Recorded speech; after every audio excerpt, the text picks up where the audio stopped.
Hey, it's Mark here, and welcome to the next edition of the Employee Survival Guide, where I tell you, as always, what your employer does definitely not want you to know about, and a lot more. Have you ever felt like the global workplace is, well, teetering on the edge of a major shift? Yeah, like something really monumental is happening. Exactly, but it's maybe hard to put your finger on exactly what it is or, why. That feeling. Perhaps you're sensing it within your own team, or maybe hearing similar stories from colleagues, even friends across continents. It's a really widespread sentiment, actually, and the data, as we're about to see today, it absolutely confirms that intuition. That's precisely what we're here to unpack. Welcome to the Deep Dive. Great to be digging into this one. Today, we're taking a deep dive into an absolutely crucial document, Gallup's State of the Global Workplace 2025 report. Right. And this isn't just some, dry collection of statistics. No, not at all. Think of it more like a comprehensive global pulse check on how employees genuinely feel about their work and their lives. And maybe more importantly, we're going to explore what these feelings, or maybe the lack of them, what that ultimately means for organizations and economies worldwide. So our mission in this deep dive is really to extract the most important insights from this massive study. We want to help you quickly grasp the key challenges, the opportunities facing leaders and employees right now. And point out some of the truly surprising facts that really stand out once you start peeling back the layers of the data. Definitely some surprises in there. Okay, let's get into it. The report opens with a pretty powerful statement from Gallup's CEO, John Clifton.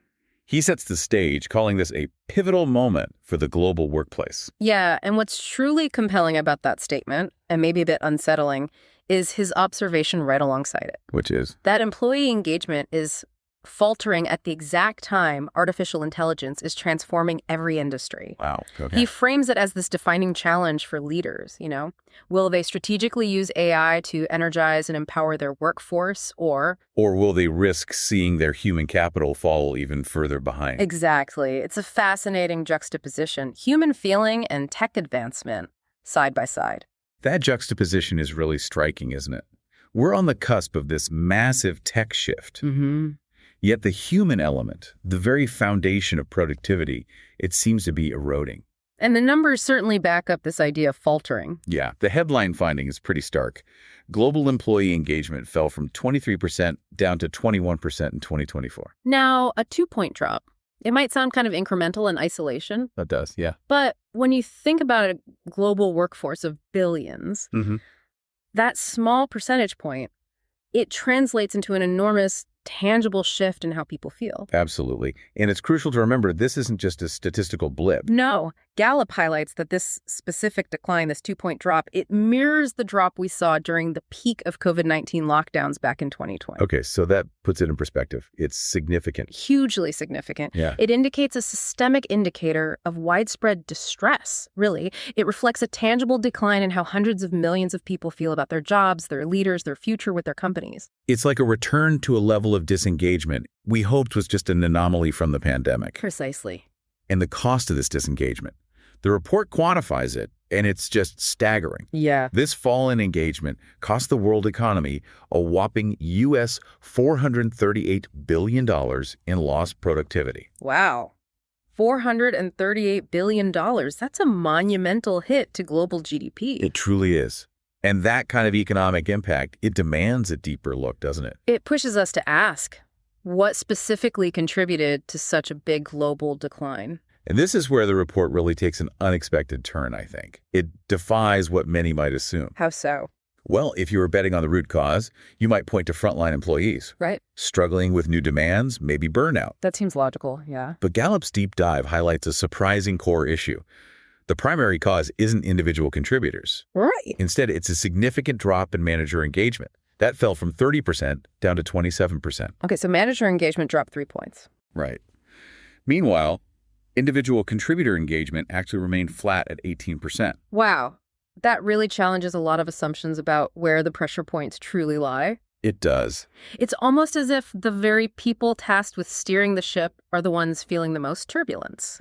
And the report says no other worker category, male, female, young, old, experienced such a significant decline. But were some managers hit harder than others? Yes, absolutely. Two groups were particularly affected.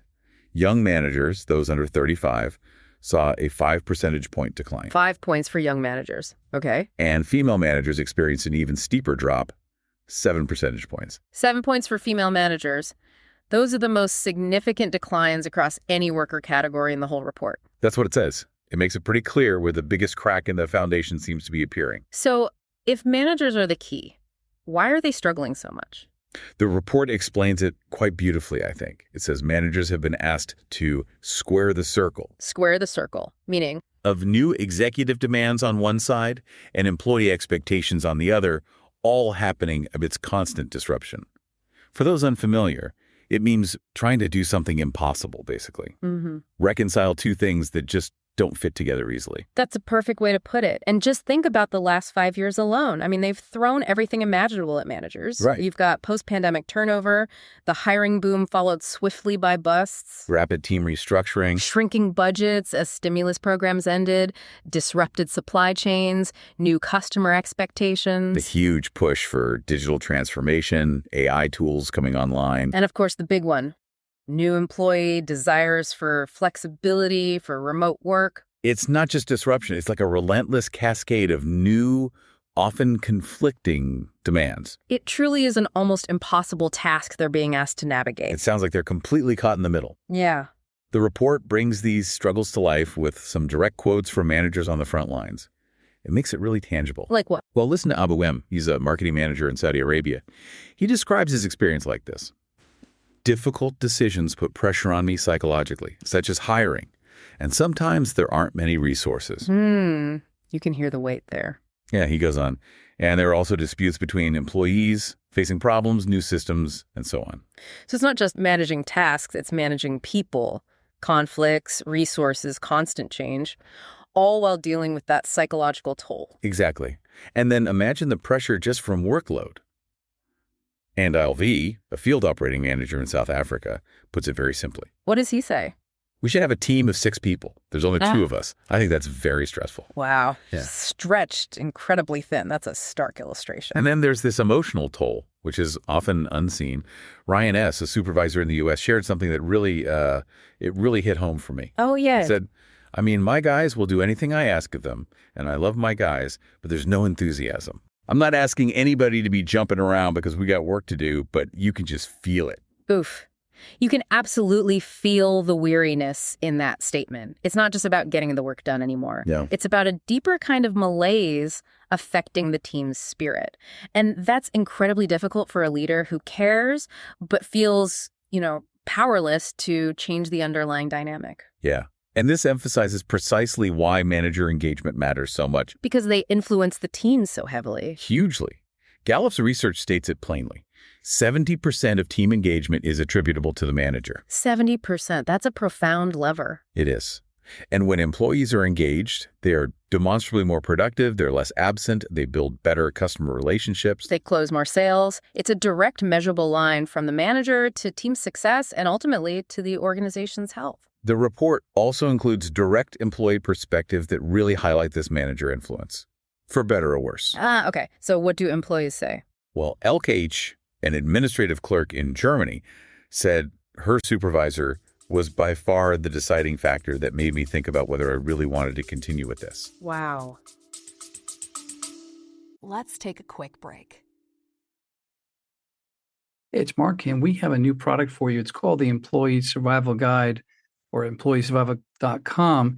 And it's a site that you can obtain PDF products that I've created myself. After spending too many hours, way too many, researching and writing about, if, for example, the performance improvement plan or beating them. And the second one about negotiating severance negotiation agreements, 2 of the most important topics that we see in terms of the web traffic and podcast traffic we have. So check out employeesurvival.com and see if this can try to help you, and you don't need an attorney to use it. Thank you.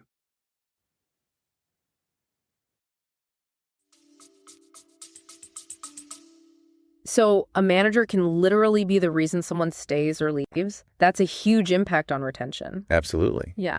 But conversely, positive management leads to really positive outcomes. Right.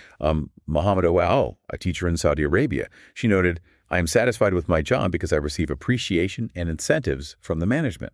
So recognition matters. And I am also satisfied with what I provide for the children. It's clear how that recognition and sense of contribution fostered by good management drives satisfaction. Makes sense. And then there's the human connection aspect. Lethe D, a clerk in South Africa, described her best manager Yeah. as somebody who wants to see me shine, grow, somebody who motivates and encourages you. She finishes, those were the best moments I've ever had with her. That's powerful. It's not just about tasks, is it? It's about support, development, the manager as a true champion. And these examples, they really underscore the critical point. If managers are disengaged, their teams tend to follow suit. A direct link. Yeah, this correlation is so strong, it even shows up in country-level data. Countries with less engaged managers, they're more likely to have less engaged individual contributors. So if manager engagement keeps declining, It won't stop with managers, and it won't stop with just engagement. The productivity of the entire global workplace is fundamentally at risk here. so we're basically talking about a systemic failure to support the very people we trust with the human capital of our organizations. That's one way to look at it, yeah. What are the long-term ramifications if this trend isn't reversed, beyond just the immediate productivity hit we talked about? Oh, the ramifications are deeply unsettling, I think. Beyond the economic cost, it's really a decline in human potential. How so? It means a less innovative workforce, probably higher rates of mental health issues due to stress, and just a general erosion of purpose and meaning in work for many people. It creates a kind of domino effect. Exactly. One that impacts not just the workplace, but individual lives and whole societies. And this ties directly into the report's other big finding on overall well-being. Which they call life evaluation. Right. That's a powerful connection. The report explains that global employee life evaluations also fell. Only 33% of employees are now classified as thriving in the last couple of years. And it's important to note, like you said, life evaluation includes outside factors, too. Yeah, like rising housing costs, inflation. Gallup specifically notes this for regions like the U.S., Canada, and Australia and New Zealand, where thriving saw historic drops. But crucially, work undeniably plays a major role in this overall feeling of thriving. And guess who's hurting most again? Let me guess. Managers. Bingo. Older managers saw a 5 percentage point decline in well-being in the past year. Okay. And female managers, again, an even steeper 7 percentage point drop. 7 points again. Wow. And this is especially poignant because individual contributor life evaluations actually improve slightly during the same period. So everyone else is doing slightly better, but managers, particularly older and female managers, are doing significantly worse in terms of overall well-being. Exactly. It really paints a picture of managers just shouldering an outsized burden right now. And a personal impact is clear from the quotes too, right? Painfully clear. Annalise, an operations manager in Germany, she captured it vividly. She said, "I noticed that I'm physically tired, but I can't sleep and can't switch off." Oof. You can absolutely hear the classic signs of burnout in that statement. It just speaks volumes about the relentless pressure seeping into their personal lives. It really highlights that artificial boundary we sometimes try to create between work life and home life. They're inextricably linked. The report makes that clear. Gallup points out that half of employees who are engaged at work, they're thriving in life overall. Compared to only a third of those who are not engaged. Right. And engaged employees also report significantly less stress. This connection between a supportive work environment and overall life quality, it's just undeniable and profound. So the stakes are undeniably high. Manager burnout doesn't just impact the individual manager. No, it creates that ripple effect you mentioned. Declining team performance, more absenteeism, higher turnover. Ultimately eroding an entire organization's health. The picture seems challenging, maybe even a bit bleak. It does. But here's where the report shifts. It goes from diagnosis to, well, immense opportunity. The hopeful part. Because hidden within this data, Gallup has uncovered not just a hopeful note, but a truly transformative pathway to a massive productivity boom. Absolutely. This is the exciting part, really. Gallup estimates that if the world's workplace was fully engaged, get this, a staggering U.S. $9.6 trillion in productivity could be added to the global economy. 9.6 trillion. Trillion. To put that in perspective, that's like 9% global GDP. Wow. That's not just large. It's a massive, almost unimaginable opportunity for growth and, well, human flourishing. It really is. So what are these pathways? How do we unlock this trillion-dollar opportunity? The report outlines 3 crucial actions for leaders. Okay, let's hear them. First up, basic manager training. Seems simple, right? But the problem, as Gallup's data reveals. Is it not enough managers get it? Exactly. Less than half of managers, only 44%, have ever received any formal management training. Less than half. That feels like such an achievable opportunity right there. It really does. And the report found that even rudimentary training, just covering basic role responsibilities, can cut active manager disengagement in half. Cut it in half. And just to clarify for listeners, when Gallup talks about active disengagement, You don't just mean someone unhappy or checked out. no, these are individuals who might be actively working against the organization, undermining goals, spreading negativity. Maybe actively looking for ways out or encouraging others to leave. So literally having that group, that's a profound impact on an organization's internal health and efficiency. Absolutely. It suggests that even just basic support, basic clarity on expectations can stop managers feeling like they're drowning or fighting this impossible battle alone. There's a great quote illustrating this. Abu Abdullah A supervisor in Saudi Arabia, said after training, "I learned new methods of working and how to deal with employees, and it helped me a lot with regard to the challenges I face at work." That's a powerful testament. Simple, effective help. Truly is. Okay, the second action. Teaching managers effective coaching techniques. Going beyond just the basics. Right. Gallup's analysis found that training focused on actual best practices. It leads to 20 to 28% higher manager performance. 20 to 28% better performance. And what about team engagement? Up to 18% higher team engagement. That's significant. And are these benefits just a short-term boost? That's the compelling part, no. They were observed 9 to 18 months after the training. Okay, so it's lasting. It highlights that compounding influence of good coaching and development over time. Exactly. Brian V., a systems engineer in the UK, he summarized the impact of a well-coached, cohesive team beautifully. What did he say? If we are all working, going in the same direction, getting on with each other, being thankful to each other and respect each other, then it makes anything you do easier, even if the project itself is going through some tough times. That quote really drives home the idea that strong team dynamics fostered by good coaching can be like an antidote, even when things get tough. Right. Okay, and finally, the third action. Ongoing manager development, specifically aimed at boosting well-being. So, continuous support. Yes. When employers provide that initial manager training we talked about, it improves manager thriving levels from 28% up to 34%, which is good. 6 points. Okay. But here's the kicker. With ongoing encouragement for development, manager thriving jumps even further, all the way to 50%. From 34% to 50%, just by encouraging ongoing development. That's what the data shows. Wow. That makes manager training and development one of the most effective well-being initiatives employers can actually invest in. Exactly. It's not just about building skills. It's about making managers feel supported, seen, capable of handling their huge responsibilities. Yeah. Iwa, a team leader in Poland, she articulated this value perfectly. "I still have opportunities for development within the company because the company offers various training and so on. That's also very important to me and motivates me to be in this job every day and give my best." You can hear the motivation in her voice. That sense of growth, potential matters. It really does. Now, these global numbers give us a crucial overview. But the report also provides a really fascinating global snapshot. It shows the incredibly diverse experiences across different regions. Right, because the global average doesn't tell the whole story. Not at all. And you, the listener, might relate more directly to some of these regional insights and see how your corner of the world stacks up. Okay, let's look at some highlights, starting with engagement. Where's highest? The United States and Canada, along with Latin America and the Caribbean, they're tied for the highest regional engagement, both at 31%. 31%. Okay, a decent benchmark, suggesting relatively healthy work environments there, on average. But then you look across the Atlantic, and it's a really stark contrast. Europe has the lowest engagement. Any guesses? Lower. Maybe 15%? Lower, just 13%. 13%. Wow, that feels incredibly low. It is, and it means a massive 73% of employees in Europe are classified as not engaged.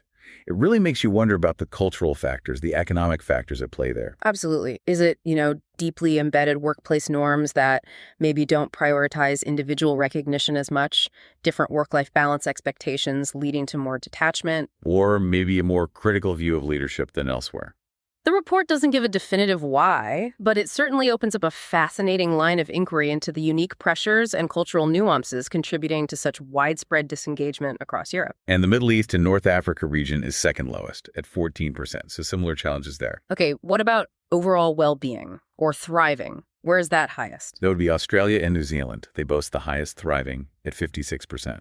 56%. That suggests a pretty high quality of life and maybe good work-life integration for a lot of their workforce. It does. But then you have South Asia, which has the lowest thriving at a really concerning 15%. 15% thriving, that's low. Followed closely by Sub-Saharan Africa at 18%. These numbers are quite alarming, suggesting really profound challenges impacting people's overall life satisfaction inside and outside of work. Yeah, it could be economic hardship, social pressures, tough workplace conditions, or a combination. And in terms of daily emotions, the picture gets even more nuanced, maybe even heartbreaking. South Asia also leads in daily anger. Anger, how high? 34% report daily anger, and sadness at 39%. Wow. That's a significant portion of the workforce experiencing those negative emotions every single day. It paints a picture of immense emotional strain. It really does. Meanwhile, Sub-Saharan Africa stands out with the highest reported loneliness at 30%. Loneliness, 30%. That could speak to issues of social connection, maybe in the workplace or broader society. Interestingly, on the flip side, post-Soviet Eurasia reports the lowest stress levels at just 21%. Lowest stress. That's quite a contrast, maybe a different cultural approach to pressure or just different economic realities. Meanwhile, where do you think the United States and Canada rank for stress, given their high engagement? High engagement, maybe mid-range stress. Actually, second highest stress globally at 50%. 50% stress, wow. So high engagement, but also high pressure. That points to those intense, competitive, fast-paced work environments, even if engagement metrics look relatively good. Exactly. Okay, finally, let's quickly touch on job market perspectives. This often signals confidence or maybe desperation. Right. Who feels it's a good time to find a job? Australia and New Zealand again. They continue to impress, having the highest percentage of people who think it's a good time to find a job, 72%. 72%. That indicates a really dynamic, accessible job market feel. Conversely, the Middle East and North Africa has the lowest, just 34%, think it's a good time. Suggests a much tighter or maybe less optimistic job landscape there. Okay. And is there a region where people are looking to leave their jobs most? Yes, and here's a big one that really speaks to profound dissatisfaction. Sub-Saharan Africa.